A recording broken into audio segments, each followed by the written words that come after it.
Hello, I'm Eric Snodgrass. Thank you for watching this Ag Forecast, brought to you by Agrible, the makers of Morning Farm Report.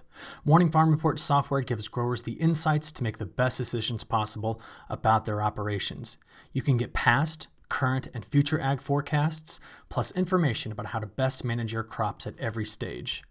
Well, let's start out with a look at last week's update for the U.S. Drought Monitor. So here we see that the drought across the central part of the United States has been shrinking with time. That's very, very good. Of course, the California drought is about completely gone. And we've also seen a little bit of the reemergence of drought down here in the southeast. But overall, this is a pretty darn good picture for drought. I want you to keep this in mind as I go through the next few minutes to talk about the upcoming forecast. Now, for some of us in the Corn Belt, we've had a lot of trouble getting into fields. There's too much frequent rain, maybe in this part of the Corn Belt, especially down here in Missouri and parts of Nebraska and even parts of southern Minnesota. Plus, it's been a little bit too chilly. But what I want you to see is what happened last weekend. Here is the last 3 days of accumulated precipitation through Sunday, April 23rd. Now, we had a low pressure system that went right through the panhandles of Oklahoma and Texas on off over to North Carolina, and it dumped an enormous amount of rain and brought quite a bit of severe weather down here as well. But look at this, the northern half of Illinois, northern parts of Missouri, all of Iowa, southern Minnesota, southern Wisconsin, eastern Nebraska, these areas plus South Dakota had 3 days of no rain. And as a consequence, the deficits that we were experiencing here in planting have been made up. I think there was a lot of very active planting in these areas. So we were 3% behind average for last week. I expect the update that we'll get later on this upcoming week to show us that maybe we made up quite a bit of that progress. Have to keep a very close eye on that. Now, for these folks down here planting, this was a soggy end of the week and a lot of folks could not get in fields, but big opening there. Now, check this out. What you're looking at is a map showing you the winds in the jet stream early Monday morning. This is an incredibly strong branch of the Pacific jet stream. In fact, wind speeds right in through here are approaching 180 knots. I mean, that's really, really, really fast, 200-mile-an-hour winds. What I'm very concerned about is the shape and the position of this jet streak, which is right in the middle of the jet stream later on this week. This is a big deal that we have to be watching, and here's why. By the time I get into Friday night, so 0Z Saturday, that's actually Friday evening in the central United States, look how kinked up this gets. Ridge, deep trough near Hawaii, big ridge on the west coast, and then a deep trough here in the western United States.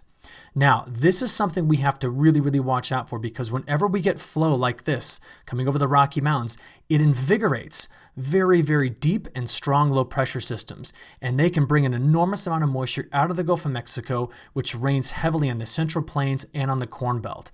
So I'm watching this very carefully. Plus, it brings in a lot of cool air inside of this trough. This is the major player for the end of this week that everyone needs to know about if you are trying to get in the fields and plant. So let's take a look at how all this is going to unfold. The first animation here is going to show us Monday through late on Wednesday what the precipitation accumulation is going to look like. So watch it again. We're now to Tuesday morning, Wednesday morning, and late Wednesday evening. You can see that a lot of folks here in the Corn Belt are going to get another day or two to plant. But by the end of this animation, getting into late Tuesday night into Wednesday, we are seeing the reemergence here of showers and storms. We'll take a closer look at that in a few moments. But my point is, first couple of days, Monday and Tuesday, if you live right in through here, get out, get work done because the rain is coming. The rain is most certainly coming. Let's take a look at the exact timing of it.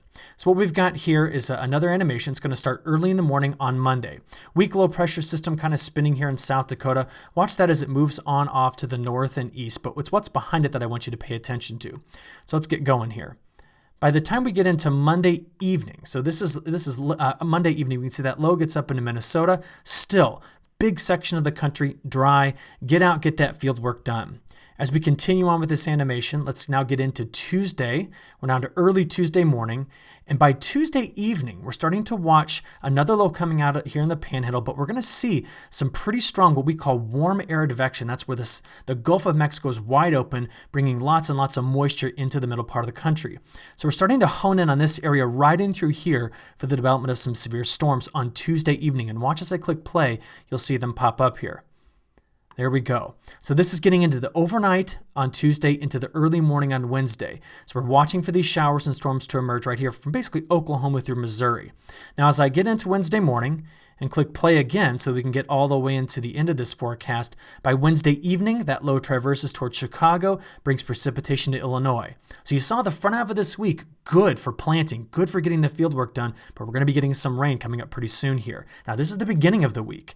By the time we get through the end of it, we'll just wait and see what happens. So let's move from here to this map. This shows us that Tuesday morning severe weather risk. We're going to have multiple chances toward the end of this week for severe weather, but this will be the first round.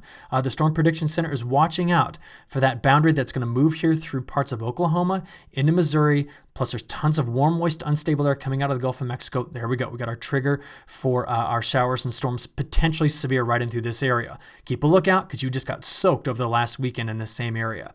But let's get a little bit further now. This is valid around midnight on Thursday, so very, very early Thursday morning. So there's that rain moving across the central part of the country.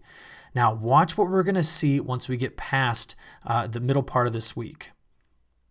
What you're seeing here is the emergence of another deep low pressure system. Now this is going to come from the fact we have that big trough in the jet stream setting up over here. Look at all the cool weather here. Folks in parts of Montana, Idaho, Wyoming, you guys are going to be cold enough to be getting snow. And as we move forward here, here's that low as it emerges. Now, this is valid Saturday, and we're seeing the first round of showers and storms moving across the central part of the country. Big, broad area of rain because we're going to have a lot of warm, moist air streaming out of the Gulf of Mexico. Now, this is just the first round of this. Watch as we continue now going through the rest of the day, Saturday into Sunday. This is now valid midnight basically on Monday morning, so late Sunday night, early Monday morning. This is our next few rounds of showers and storms. Now, with a big low like this, tapping into all that warm, moist air, we got to be watching out for what's going to happen on the back side of it. You see, we're going to have some strong winds around this system, and that's going to be able to pull some really cool air into the back side of this. Now, as all of this is unfolding, as we continue on with our animation, so here we are Monday, May 1st. Here it moves on off to the east, so it hits Indiana. And then finally, by the time we get into May 3rd, we have another round. That's what that active Pacific jet is going to do when it hits this part of the country. Now, we're kind of far out here, so I don't know exactly how this is going to unfold, but the point is it's active and it's very, very wet. Now, I got to be honest with you. I had plans next weekend to build my kids a new tree house. We took down the old one. It needed to be expanded. I think I'm going to use the lumber to build them an ark because look at how much precipitation we're expecting right here through Missouri into Illinois, Indiana. This area is getting hammered. We're talking 4+ inches if this comes in and is valid. Sometimes the model overestimates the precipitation, but still, we get 3 to 4 inches. You know, I know it's saying 7 to 8, but if we get 3 to 4, that's still going to be quite wet.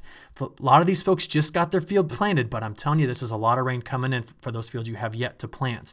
And I'll just also show you this. This is in agreement with the European model. European model has the heaviest precipitation a little bit further to the west, but still, now we've got basically Kansas and Missouri and Illinois getting the heaviest stuff, but all of the Corn Belt really getting slammed here. So again, this is a major precipitation maker we're watching. Again, all compliments of that big bend, that big trough in the jet stream coming in over the western part of the United States.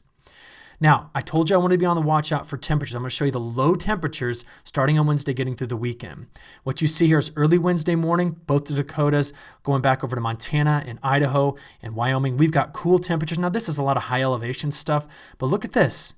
In the primary wheat belt, we're talking low 30s. The low-lying areas, possibly a frost. Got to be looking out for that. Ahead of this system, boy, look at Illinois and Indiana, Missouri, Ohio, Michigan. We're talking warm temperatures ahead of that system. That's that strong southerly flow. Let's talk about Thursday morning. First system passes through. We now have below freezing temperatures in both the Dakotas, most of Minnesota and Wisconsin. And look at this, a big section in the middle part of the country where we're getting into the low 30s. I'm watching again for frost in this area. Let's now go into Friday. Friday, things subside a little bit. Notice how the really cold air stays trapped in the northern part of the country. But watch this. As we get into Saturday, our next system comes through. By the time we get into Sunday, again behind it, look at this. Back in the middle 30s again. My point is that we just have to be watching. We have to be watching because this model is not going to be perfectly accurate on predicting those frost events, but it is looking cold in our wheat belt, and we know that that could be a big impact on the wheat crop. Of course, it's going to be wet, but my goodness, we got to watch out for these cooler temperatures as well. I'll have a much better picture of this when I give you the forecast update early Thursday morning. So keep a close eye out on that on our next forecast. Finally, here's 12Z. So this is early in the morning on Monday, May 1st. Once again, big pocket of low 30s. It's the low-lying areas we got to be on the lookout for. So what I want to do to kind of finish this up is show you what we're looking for the month of May. The United States runs a model called the CFS V2. It's one of the many models they run. The Europeans run an equivalent called the ECMWF, and they run this model out for the next month or so. Both models are in agreement that a big section of the United States, primarily thanks to a really strong Pacific jet and the way it's going to be moving, looks like we're going to see a better chance than not of having near average to cooler than average temperatures across this part of the country. Now, what does that mean? Does that mean a big frost? No. That's not what we're talking about here. This is just saying that the flow pattern is going to establish itself such that we won't see just day after day of really, really warm temperatures when we get through the month of May. This is saying that we could have a few days in there bringing in some cooler weather that's going to knock the whole monthly anomalies to be below trend or below average. And so with all of that, here's what I want to finish up with. We just want to be on the lookout here as we get toward this next very volatile time period for some interesting weather. And I want to make sure that you're staying tuned to our weather updates, keeping a close eye on tractor time. Watch your morning farm report to see when and when you can't get into those fields. Well, we hope you look forward to Agrible's next ag forecast on Thursday morning. To get Morning Farm Report for your operations complete with a daily email that shows you a snapshot of your field conditions each morning, go to morningfarmreport.com. Sign up for a free account. Full grower accounts are free if you sign up for our Sustainable Yield program or for growers who work with ADM merchandisers. Again, thank you for watching. Hope you look forward to that next update. Thank you.